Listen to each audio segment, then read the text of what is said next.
अत्यंत विदुषी राजकुमारी विद्योत्तमा सभा में पधार रही है।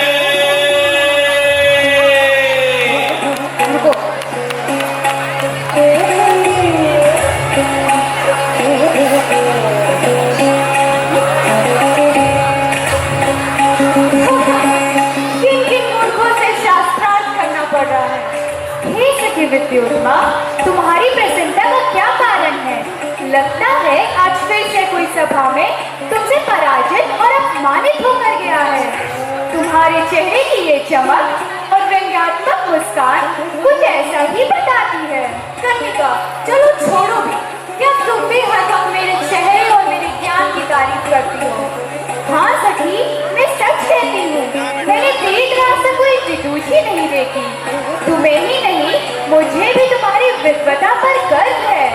हाँ, आए दिन सभा में विद्वान आते हैं तथा मुझसे शास्त्रार्थ में पराजित होकर चले जाते हैं। आज तो सभा में विद्वानों की बड़ी मंडली आई थी, किंतु एक ही दो प्रश्नों के बाद बिना कोई जवाब दिए ही उल्टे पांव लौट गए। लगता है इस धरती पर मुझे पराजित करने की क्षमता रखने वाला पैदा ही नहीं हुआ। छोड़ो सखी, चलो हम लोग मिलकर चौसर खेलते हैं।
कहाँ जाते हो?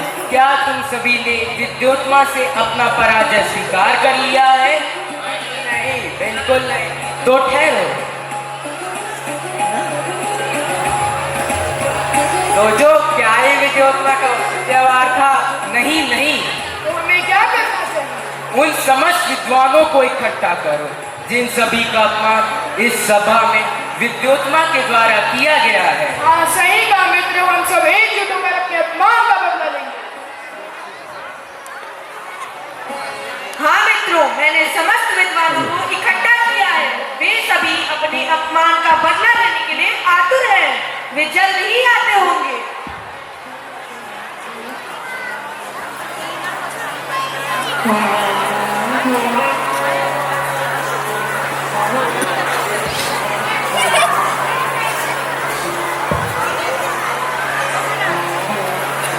हमने कुछ विचार किया है।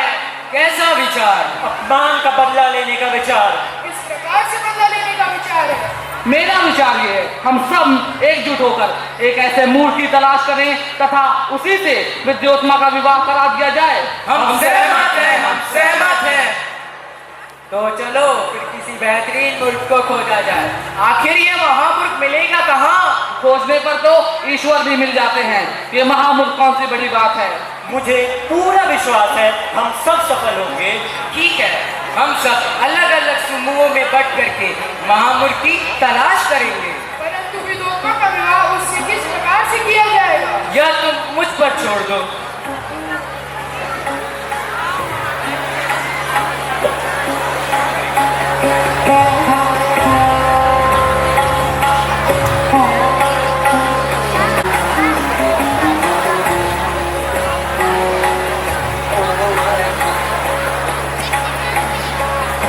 हे भद्र मानव, आप कौन हैं? क्या आप अपना परिचय देंगे?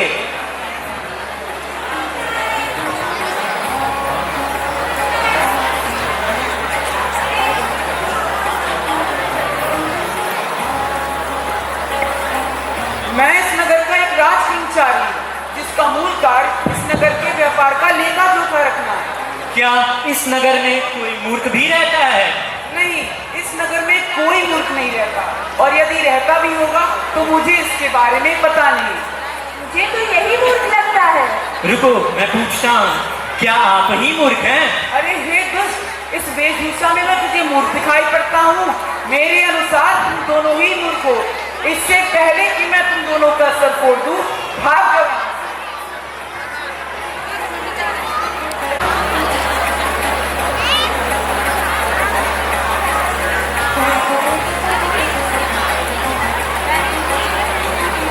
महोदय, क्या आपने किसी मूर्ख को देखा है? नहीं, मैंने किसी मूर्ख को तो नहीं देखा। तुमने ऐसा क्यों पूछा? हमको एक मूर्ख की तलाश है। एक मूर्ख? हाँ, तो क्या आप मूर्ख हैं? क्या मैं तुझे मूर्ख दिखाई देता हूँ? रुक, मैं तुझे मूर्ख से मिलवाता हूँ। भागता क्यों है? रुक, मैं मूर्ख से मिलवाता हूँ।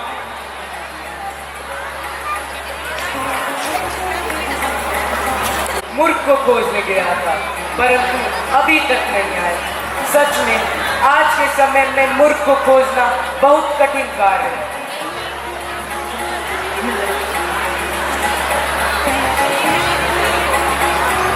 अरे, लगता है विद्वानों का समूह आ गया, परंतु ये सब ऐसे क्यों चल रहे हैं? क्या हुआ? कोई मूर्ख मिला? हे राम, मुझसे तो चला ही नहीं जा रहा है। मेरी तो कमर टूट रही है। मेरा तो सर ही फट गया। हाय रे, उसने तो मुझे बहुत मारा। अरे शुक्र मना, मैंने तुम्हें बचा लिया, नहीं तो न जाने को और कितना मार मारता। वो देखो, दूर कोई दिखाई दे रहा है। क्या कोई मूर्ख है? चलो चलकर देखते हैं, दूर से कैसे पता चलता है।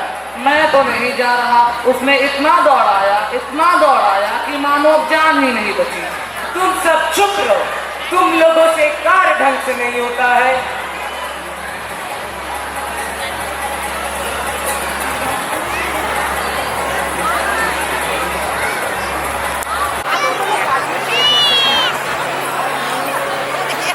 अरे, ये तो जिस जाल में बैठा है वही डाल काट रहा है। मुझे तो लगता है कि यही मूर्ख है जिसकी हमें तलाश है। तुम चुप रहो, मैं अभी पूछता हूँ। तुम ऊपर पेट पर चढ़कर क्या कर रहे हो? दिख नहीं रहा लकड़ी काट रहा हूँ। अरे, जिस डाल पर बैठे हो उसी को क्यों काट रहे हो? इतने मुश्किल से तो ऊपर चढ़ा हूँ, डाल कटते ही सीधा नीचे आ जाऊंगा। एक साथ दो कार्य।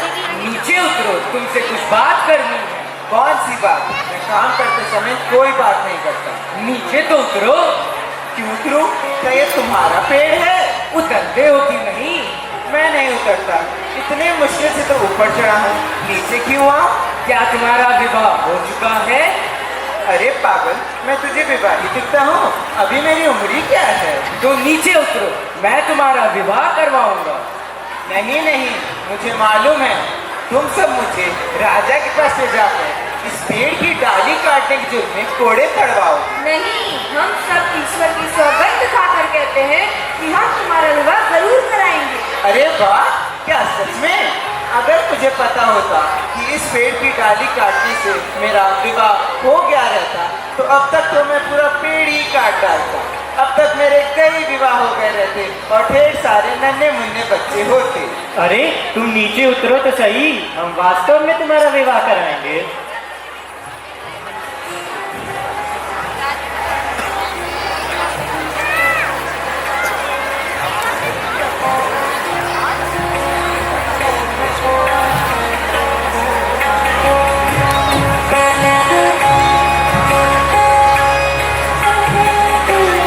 अच्छे पकवान और भोजन खिलाकर राज दरबार में ले जाने के लिए तैयार किया।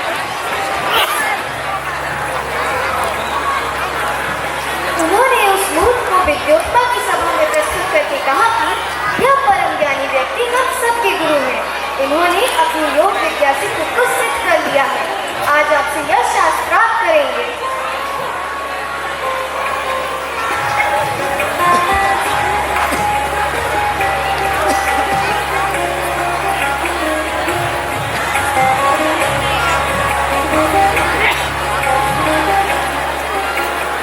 विद्वानों की मंडली आई है जो राजकुमारी से शास्त्रार्थ करना चाहती है। इसकी सूचना मैं राजकुमारी को अभी देता हूँ।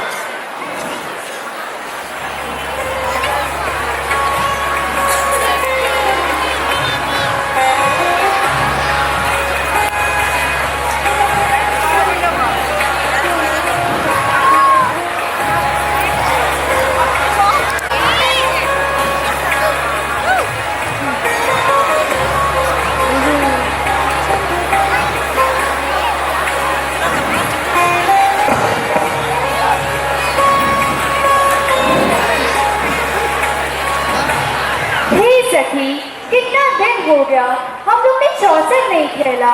सच कहती हो सभी, चलो आज चौसर खेलते हैं। राजकुमारी की जय हो। क्या समाचार लाए हो? विद्वानों की मंडली आई। विद्वानों की मंडली? जी, अब क्यों आई है? वो आपसे शास्त्रार्थ करना चाहती है। फिर से शास्त्रार्थ? जी, सखी, ये वक्त फिर से आ गए क्या? अरे आने दो सखी, देख लेंगे। यदि आपकी अनुमति हो तो मैं सभा में उपस्थित करूं। मैं ये आदेश देती हूँ कि विद्वानों की उस मंडली को उपस्थित किया जाए। जी राजकुमार।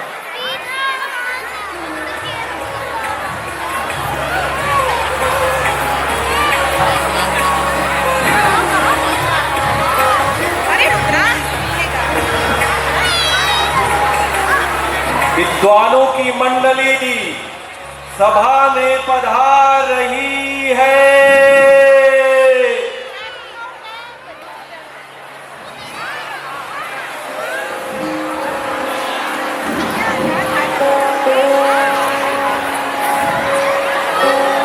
तुम सभी को शर्म नहीं आती क्या?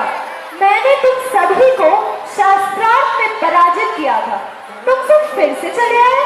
नहीं, हम आपसे शास्त्रार्थ करने नहीं आए हैं। हम आज अपने गुरु को लेकर आए हैं। यह आज आपसे शास्त्रार्थ करेंगे। ये गुरु है? इनकी उम्र तो कम मालूम पड़ती है, ऐसा कैसे? इन्होंने अपनी विद्या से अपने ऊपर को टोक रखा है, परंतु ये हम सबसे बड़े हैं।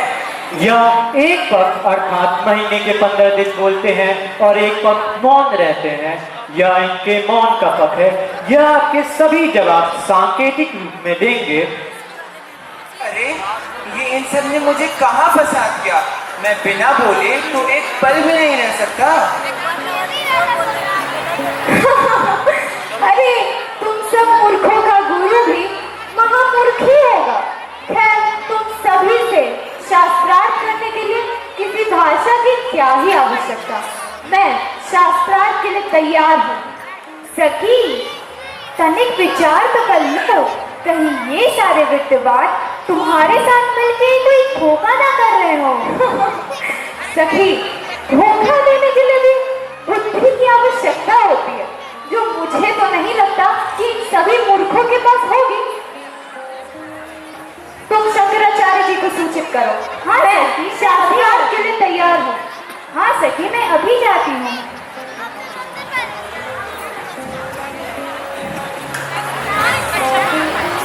शंकराचार्य जी आते ही होंगे। परम ज्ञानी सिद्धेश्वर ब्रह्म स्वरूप गुरु शंकराचार्य सभा में पधार रहे हैं।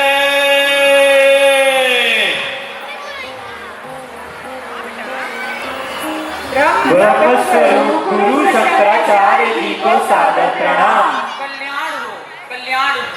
इस बुद्धिमता के द्वंद्व को समाप्त करने के लिए मेरा आदेश है, इस शास्त्रार्थ का प्रारंभ किया जाए। जी गुरुवर। लगता है यह पेड़ की एक डाली काटने के जुर्म में मेरी एक आंख फोड़ने का इशारा कर रही है। फोड़ कर तो दिखा, मैं तेरी दोनों आंखें फोड़ दूंगा। ये क्या, तुम्हारे ये गुरु तो मूर्ख निकले। नहीं, आपने एक उंगली दिखाकर कहा कि ईश्वर एक है, तो मेरे गुरु ने दो उंगली दिखाकर कहा कि जीव और ब्रह्म मिलाकर ईश्वर दो है। हाँ, यह उत्तर सही है। आ गई ना अपनी औकात पर।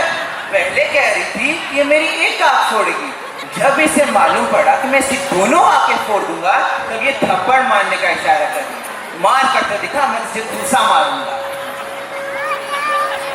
मैं फिर से कहती हूँ, मुझे तुम्हारे ये गुरु ही मूर्ख लगते हैं।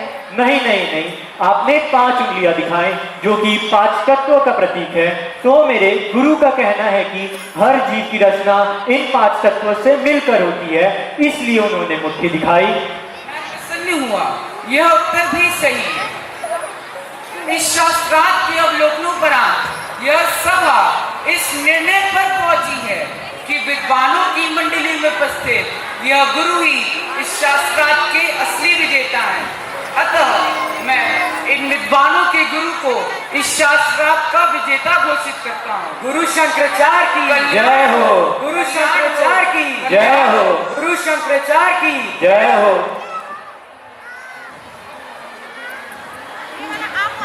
प्लीज मूर्ख के साथ विद्योत्मा का विवाह करा दिया। एक दिन दूर कहीं ऊंट के बोलने की आवाज सुनाई दी तो विद्योत्मा ने पूछा,